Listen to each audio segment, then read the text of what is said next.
Bon alors Hugo, on n'est pas bien là? Ah, on est très très bien. On a même eu un peu du mal à décoller. Ah ouais, alors explique-moi comment tu fais pour te lever à 9h30 toi le matin? Mais en fait, j'attendais le réveil qui sonnait. Ouais. Mais il n'a jamais sonné. Mais écoute, je fais du bruit, je me douche, je me rase, j'ai le temps encore de monter mes vidéos, j'ai déroché tous les vidéos d'hier, tu t'es même pas levé encore. Et regarde ce que tu rates, mais... Ah là là là là, c'est pas possible ce type. Hein. On va se rattraper. C'est pas possible, on va se rattraper. Il n'y a plus de vent, je vais enfin pouvoir pêcher un peu profond. Enfin. Allez, bonne vidéo les petits. Malheureusement, l'espoir fut de courte durée. Quelques heures après, même pas quelques heures, une demi-heure après être parti, le vent s'est levé et l'eau glacée est arrivée du fond. Bon ben go, 4e journée, de nouveau du vent. Suite à une 3e journée très compliquée, on Voilà. peut le dire. Ouais. Et donc là, on se tape de nouveau du vent, moins qu'hier. On va essayer de monter sur les failles ce coup-ci. Mais regardez, on est quand même le 7 mai. Ouais, c'est ça, 6 ou 7 mai, ouais, quelque chose comme ça. Température de l'eau, regardez bien, 17,8 degrés à 20 mètres. Et à 5 mètres de la surface, elle est à 16. Et là, vous voyez, regardez, on a trouvé plein de failles là où on a fait le mérou. Et on a sondé, on a trouvé plein d'endroits sympas. On va essayer de faire ça. Mais la température de l'eau, putain, on devrait être à 20 degrés à cette époque-là de l'année. Hein. Facile, ouais. Donc là, c'est bien gentil leur histoire là. Ça fait bien plaisir, mais ça commence à les... Hein, vous m'avez compris? Ouais, vous m'avez compris. Allez, bonne vidéo les petits. Elle est glacée. Il y avait une énorme différence de température entre les premiers mètres de la surface et le fond. Quand je dis énorme, c'était terrifiant. On avait 18 degrés sur les 2-3 premiers mètres d'eau et on tombait péniblement à 14 degrés et peut-être même moins à 20 mètres. Autant vous dire que le poisson déteste ces écarts de température. Il fuit les profondeurs. Soit il va se réfugier très profond dans un endroit où l'eau est plus stable, soit il vient manger dans très peu d'eau là où l'eau est chaude. Regardez, il n'y a même pas des castagnols. C'est le désert. On a beau fouiller, fouiller, fouiller les magnifiques roches, les trous, les cavernes, il n'y avait rien à faire. Je vous passe les 2 heures que j'ai passées à fouiller ces zones profondes entre 0 et 20 mètres où je n'ai pas trouvé un seul poisson avant désespérément de se reporter vers une zone moins profonde.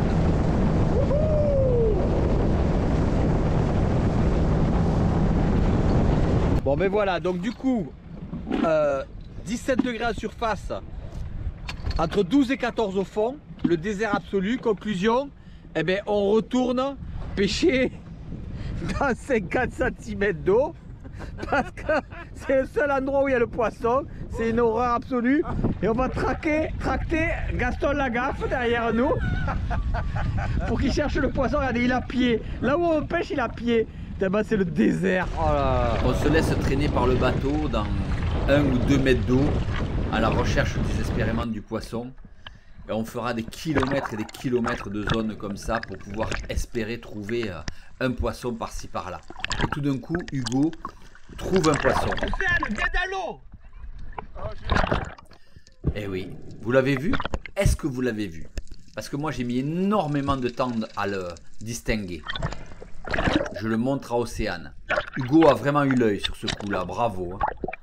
Océane ne l'a toujours pas vu.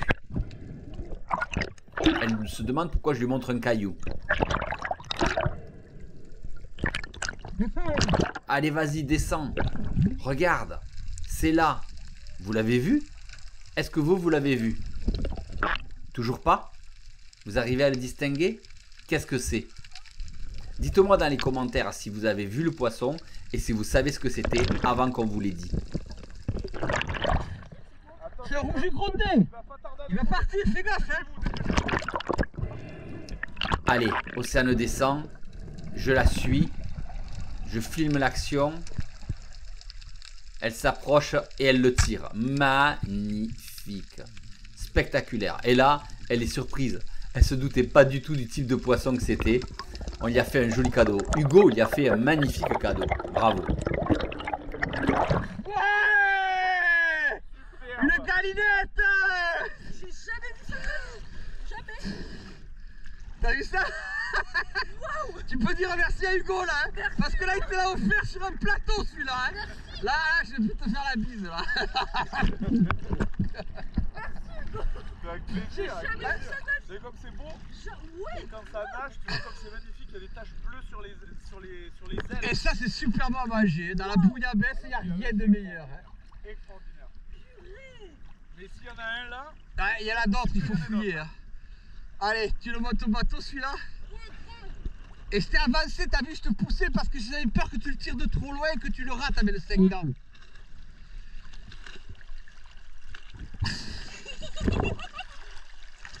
Regarde. Ah ouais, je sais, je le connais. J'avais jamais vu cette bête, c'est la première fois. Je savais pas que ça existait comme poisson. On Allez, se demandait si le sar ils allaient se décrocher. Non mais ça c'est dur hein, comme poisson. Pose-le au sol, tu poses tes pas dessus et tu l'arraches. Sinon tu n'y arriveras pas. Les premiers poissons comme ça dans une vie de chasseur, on s'en souvient longtemps. C'est vraiment un très très beau cadeau qu'a fait Hugo à Océane. Et on va y en faire un second dans la foulée parce qu'on continue à fouiller, à chercher et on trouve les sars. On l'appelle, on tape pour les mettre à trous de façon à ce qu'elle puisse exercer son art. Regardez, elle prend son temps, elle est bien stable, elle est claire, elle met le fusil dans le trou, elle tire et elle sort le poisson. Mais la flèche reste coincée. Elle prend son temps, elle remonte. Je vais voir de suite, immédiatement, si le poisson est bien pris. Oui, il est là. Je le vois. Je vais la laisser se débrouiller. C'est à elle d'aller les chercher. Magnifique sar. Tu l'as. Prends ton temps. Vas-y. C'est vrai que quand on est comme ça, quand on chasse avec nous, et que l'on apprend aux jeunes à chasser, ça a été le cas au tout début à Amandine, c'est le cas aujourd'hui à Océane, ben, elle progresse très très vite, hein, c'est évident. Et c'est pour ça que je vous conseille fortement d'aller faire quelques stages avec Amandine, parce que vous verrez, vous allez progresser à une vitesse folle. Et regardez un peu le sar que sort Océane. Il est spectaculaire. Magnifique sar. Très très grosse pièce. Champion du monde. Ouais. Ah, celui-là il est beau. Allez Hugo, cherche les autres. Va au bateau. Il faut arriver sur la plage, j'ai vu tous ces sars, j'ai dit.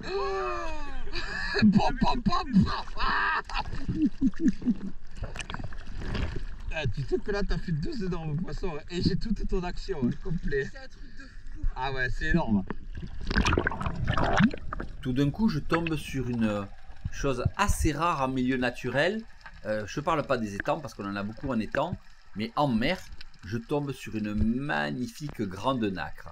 Je rappelle que ce coquillage est protégé, qu'il est interdit d'être ramassé, qu'il est extrêmement rare et c'est surtout très rare de le voir en milieu naturel. Il y en avait beaucoup à l'époque à Cadaqués, malheureusement ils ont disparu. T'as vu quand tu mets la lampe à travers? c'est magnifique, j'ai jamais vu. Tu veux venir voir Océane? C'est un coquillage hein. Non. T'as raison, il fait froid. Mais ça déconne, il y a une bande de malades mentales, c'est insupportable quoi. Non mais... Franchement, c'est vraiment pas agréable. On se pèle le cul et il y a du vent. En fait, si vous voulez, le problème, c'est que il fait tellement froid par le vent que le vent au-dessus des vagues, sur votre corps, vous refroidit à une vitesse folle et que vous glacez les os, quoi. C'est horrible. Et en plus, quand on fait des longues distances comme ça pour pouvoir espérer trouver le poisson, c'est encore pire parce qu'on passe des heures. Oh la grosse lasagne. Oh la belle lasagne. Oh, je vais l'offrir sur un plateau à Hugo. Allez, vas-y, tire-la. Et c'est vrai qu'on se refroidit très très vite. Il n'y a pas d'autre solution pour trouver le poisson. Quand le poisson n'est pas là, il faut chercher par tous les moyens le poisson. On voit que Hugo est passé sur des palmes de rechange d'Océane en JFE parce que quand il est tombé hier, vous avez pu le voir à la fin de la vidéo, il est tombé, il a cassé ses palmes malheureusement avec la trappe de la maille à poisson. Allez, il a trouvé il vient de la tirer, il a trouvé la lasagne, il l'a tiré. Alors bien sûr, toujours roller 40, très très efficace dans les petites failles. Hein. Sans ce fusil là, je pense qu'on aurait fait la moitié du poisson qu'on a fait lors du séjour. Vraiment, il a été extrêmement prolifique ce fusil. Et voilà, il va la sortir délicatement, il prend même son temps. Je regarde qu'il ne s'en mêle pas dans le nylon. Allez, on va écouter ce qu'il va nous dire. Elle est prise. Elle est correcte. Bon. Elle est correcte. Ouais. Ah ouais, on a un bateau qui nous arrive droit dessus, il nous a pas vu. Hein.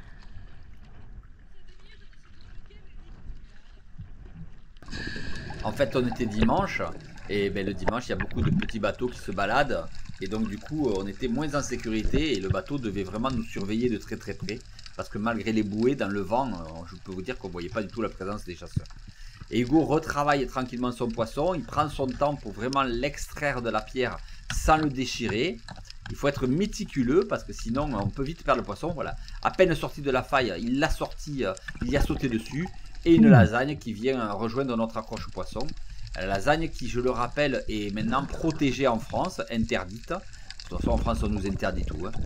Et dans le parc naturel de Crève, c'est limité à 2 poissons. Ah, si. Pour la soupe de poisson, c'est très bien. elle est limite quand même. Mais elle est maillée. On appelle ça une grivasse. Ah, elle est jolie. On la perd pas. Et on a déjà du mal à trouver du poisson, alors si en plus il les perd. Je me demande si à Norvège l'eau est pas plus chaude. Putain, elle est belle. Ah ouais, belle grivasse. Belle lasagne. Ouais, limite, j'aurais pas tiré moi, mais ça va. Bon, on n'a pas vu mieux. Hein. Magnifique. Le système de traction comme ça par le bateau, que ce soit avec une planche de repérage ou juste une corde, permet vraiment de pouvoir franchir des distances très importantes et de passer au-dessus de zones vides où il n'y a pas de poisson pour pouvoir trouver de temps en temps quelques pierres qui renferment le poisson. C'est un gros avantage. Là on a vu quelques poissons et on a réussi à les mettre à les faroucher dans les trous. Vous m'entendez frapper l'eau avec la main? Alors je rappelle, on met la main en cloche et on frappe. Et regardez, ils sont rentrés dans la toute petite pierre qui est la toute petite pierre là, minuscule. Et en plus à l'intérieur elle est immense. Et Hugo s'est un peu pressé, il a tiré directement de suite à l'arrivée, là le premier sarc qui se trouvait à l'orée du trou avant qu'il sorte. Approche le plus près pour voir qui est plus gros. Approche le plus près pour... Ah, qu'il est gros. Ah, qu'il est gros. Et en fait, non. C'est un petit humour, c'est pour qui? On a dit des gros sards. J'ai Bon. pas trouvé mieux pour l'instant. Bon, ça va. Juste Ça va. SCC? Ouais, ça va. On continue notre prospection. Alors c'est pratique hein, parce que de suite on trouve les poissons et là on frappe l'eau et on a remarqué qu'il y avait des sards qui longeaient cette faille. On n'a pas trouvé le trou parce que les sards longent la faille pour fuir en fait. Donc ils ne se bloquent pas dans un endroit très précis. Mais là j'ai l'impression que c'est là qu'ils se sont positionnés. Mais je n'en suis pas sûr. Je descends. On entend Hugo qui continue à frapper l'eau pendant que je suis là pour immobiliser le poisson en surface. Je rentre dans la faille. Et oui, c'est là. Ils sont là. Je tourne le fusil et je le prends. Mais je le prends limite. Et j'ai peur en tirant qu'il se décroche. Je vais demander à Hugo d'aller le chercher de l'autre côté. Il va se décrocher, passe de l'autre côté. Vois si tu peux le doubler. C'est pas un gros poisson, mais je n'aime pas blesser les poissons pour rien. Donc il faut absolument qu'on le sorte. Donc j'étais prêt à redescendre, mais j'attends que Hugo descende. Voilà, Hugo est descendu de l'autre côté. J'attends. Ah, il l'a doublé. C'est bon. Donc du moment qu'il l'a doublé, c'est fini. Le problème est réglé. On est sûr qu'on va le sortir. Et donc, vous voyez, ces trous sont traversants d'un côté et de l'autre. C'est pour ça qu'ils rentrent là-dedans, en fait. Parce qu'ils ont toujours deux sorties pour sortir. Beau travail d'équipe, là. Parce que là, c'était limite. Hein. Je vais défaire la queue de cochon de l'autre côté. J'étais un peu trop tiré, excuse-moi, je vais te relâcher. Ah, c'est pas grave. À mon avis, on peut te faire traverser le fusil, même. Ouh, un peu. Allez, je descends récupérer le fusil de l'autre côté. C'est pour ça que j'équipe la totalité de mes fusils d'une queue de cochon, hein, d'un numéro à queue de cochon. Ça permet vraiment de gagner énormément de temps sur ces actions-là. Vous voyez, regardez. Là, j'ai un amortisseur queue de cochon. Regardez, hop, 1, 2, 3 tours. Hop, la flèche est libérée. Je peux remonter avec mon fusil tranquillement. Et de l'autre côté, eh bien, tout simplement, on va récupérer l'ensemble des flèches et du poisson. T'as repoussé la flèche au fond? Non, non, je l'ai décroché, tu pouvais la tirer. Ah non, mais c'est bon. C'est un petit outil qui coûte pas très cher et qui va vous sauver énormément de poissons et de temps. On abrège les souffrances du sar. Et pendant ce temps-là, Hugo va aller rechercher sa flèche de l'autre côté. Donc n'hésitez pas d'équiper vos arbalètes de ce petit accessoire, l'émeraude à queue de cochon, d'Anti-Spearfishing bien sûr. Bravo. Ouais. C'était histoire de pas le lâcher quoi. C'est bien, Voilà. l'action est belle, l'action est jolie. Ouais. Elle est bien rattrapée. Mais là on trouve une zone où le poisson est beaucoup plus présent. Donc on va ancrer le bateau et on va commencer à fouiller et à chercher parce qu'on a remarqué qu'il y avait pas mal de sars. Et on voit que les failles en fait sont un peu plus ouvertes, un peu plus grandes. Et là c'est bon parce que du coup les poissons sont un peu plus gros à l'intérieur. J'éclaire tranquillement, il est là, hop, je l'ai tiré, vraiment un tir réflexe. Hein. Vous avez vu quand il était prêt à partir. Hein. Et je vais chercher ma flèche dans la foulée, dans la pierre. Et là, pareil, comme d'habitude, je prends mon temps pour sortir mon poisson du trou. Et encore un joli sard. Waouh, là, ça commence à être intéressant. Et vous voyez qu'avec les peignes 5 dents d'Anti-Spearfishing, ils sont cloués. Hein. Ils bougent plus. Hein. Ah, putain, joli ça. Et là, j'ai pensé à retourner mon fusil. Sinon, j'ai encore faire une couillade. Qu'est-ce qu'il faut pas faire pour arriver à tirer un sard correct? Je vous dis pas, est-ce que si j'ai tourné le fusil, hein, je me suis pas fait avoir. Il est magnifique. Ah, celui-là, il est beau. Ah, il est super beau. Magnifique. Je vais l'enlever avec là. Ah ouais. Ah, super beau. Il me tarde que vous alliez vous cailler vous aussi un peu là. Ouais.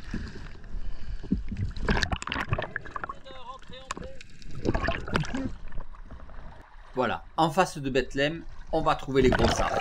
On va trouver les grosses failles, les failles difficiles, profondes, noires, mais où on trouve vraiment les gros sards.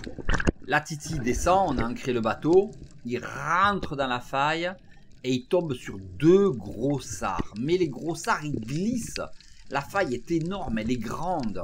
On va s'apercevoir en fait que cette immense faille, elle a 3 entrées. Et donc là, ça va être complexe d'arriver à trouver par quel endroit les faire. Et puis en plus, vous avez vu, c'est pas évident d'arriver à se retourner. Il se fait mal d'un côté, hop, il tape de l'autre. Oh là, c'est dur la cinquantaine, mon titi. Hein. Et de l'autre côté, eh ben, il passe, il tire et il sort un sublime sard. Superbe, un gros sard, magnifique, bien scotché. Ah, mais il est beau celui-là! Il est beau, allez! On va pouvoir rentrer à la maison déjeuner.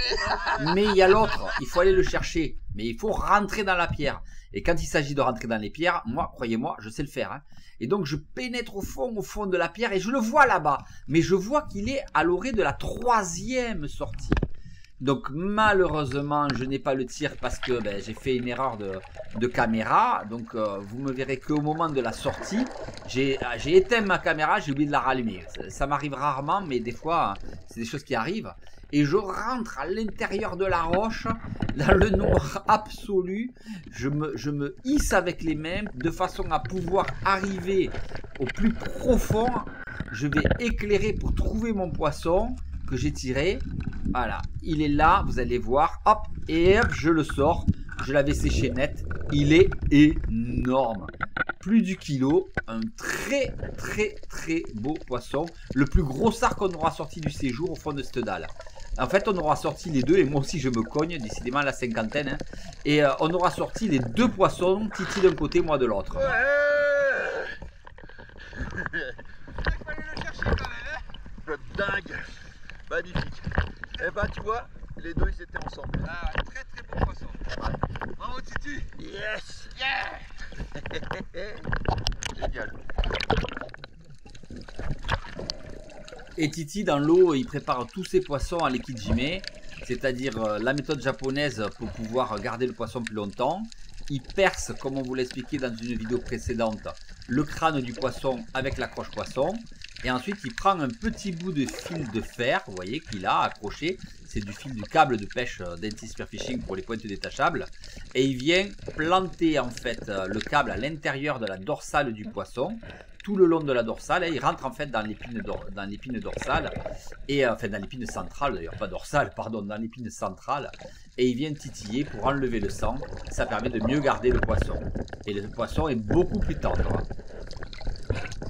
Alors mon Steph, Eh ben là je crois que celui-là, oh le papé, il pèse son poids oh celui-là. le papé, Pas perdre les quenottes là, hein. Celui-là, voilà, c'est un des plus beaux du séjour je pense. Ah oui, J'ai galéré, c'est dommage, j'ai pas le tir parce que la caméra. caméra donc bon c'est pas grave. Et j'ai la sortie dans la dame, c'est déjà pas mal. Super, tu as dû aller le chercher quelque part encore, hein? Hein? Tu as dû aller le chercher quelque Ah part ouais, de dans loin. un endroit que tu imagines même pas. Allez, c'est bon. Magnifique. Bravo. Bon, je vais chercher ma pouée, ça c'est le poisson qui me finit la journée là. Bravo, viens te réchauffer, allez. Et il est où ma pouée? Allez. On Allez, écaille, là-bas, on ouais. écaille, allez.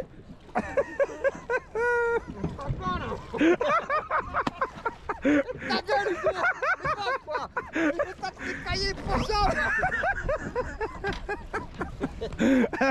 Allez, faites ça bien, hein. Faites ça bien qu'on soit pas emmerdé. Eh ben alors là, ça c'est une autre pêche quand même démoniaque, hein. Démoniaque. Mais c'est, bon, on te l'a trouvé, Hugo te l'a trouvé, on t'a autorisé à le tirer, une magnifique galinette. Et c'est pas une galinette cendrée, hein, c'est la vraie galinette. Et après, ben, des gros sards avec de très très belles actions, hein, Titi. Ouais, c'était magnifique. Et ta première lasagne aussi, Océane. Ouais. Et ta première grivasse. Hein.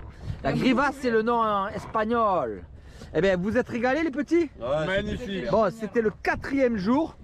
Vraiment une journée difficile, mais oui. Quand même, moi je dis les vieux là pour le 4e jour, c'est l'avant-dernier jour. 17h on rentre au port. Oh, comment il est de se faire allumer. Oh là là. Bon, là j'ai honte. Mais vous savez pas, il y a le spritz, les tapas et les pastas qui nous attendent. Alléluia. Bonne vidéo les petits.